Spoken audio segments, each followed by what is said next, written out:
What I love about Hertfordshire is that educational psychologists are encouraged to be very autonomous.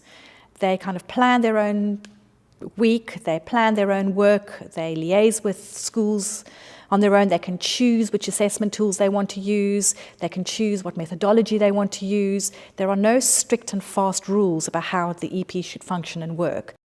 In fact, we're peripatetic, so we'll work from place to place. We're not always office-based 9 to 5. I think that's one of the real perks of the role, is we're meeting parents, teachers, different professional staff, our own colleagues, different young people within completely different settings on a daily basis. And that variety, to me, is one of the key sort of drivers in why I get up in the morning and with a smile on my face with the job that I do. Our ideas around technology that we're using at the moment, so for instance, Q Interactive, we're using iPads on the forefront of assessment with children. So, interactive iPads that talk to one another is something that we're trialling within Hertfordshire at the moment.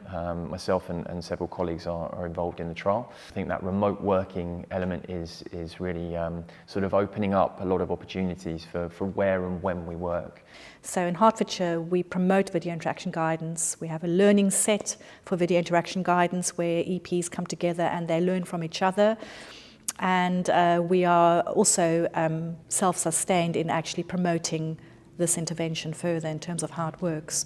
We have regular CPD days whereby we receive training and we can sort of get together as groups and support one another on a peer-to-peer level. Particularly in Hertfordshire, one of the things that we really promote is the service involvement in projects, but also in the deliverables of service delivery. So for me, that's a real strength of the service within Hertfordshire. On a regular basis, we have the opportunity to develop the structure and the organisation of the EPS. Anybody within our structure where they've got an idea, they've got an innovation that actually they feel more than able to talk about that and progress it, where we can see it's going to make a difference and a positive difference to our staff or to the children or the families at the centre of all of our activity. It's not a 9 to 5. What we're really pushing for staff to do is deliver the work, the professional activity of an educational psychology. Work is the activity to do, it's not the place to go to. So actually there's flexibility around that in the sense of about getting the job done and as much as possible within that 37-hour-a-week contract.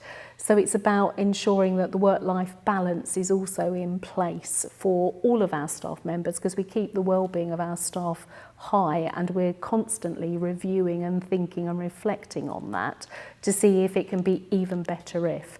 We ask that question of our team meetings, we ask it within our service days as well, because we're very keenly aware that actually you're only as good as the staff that you've got to deliver services. So we want our staff to be the best that they absolutely can be.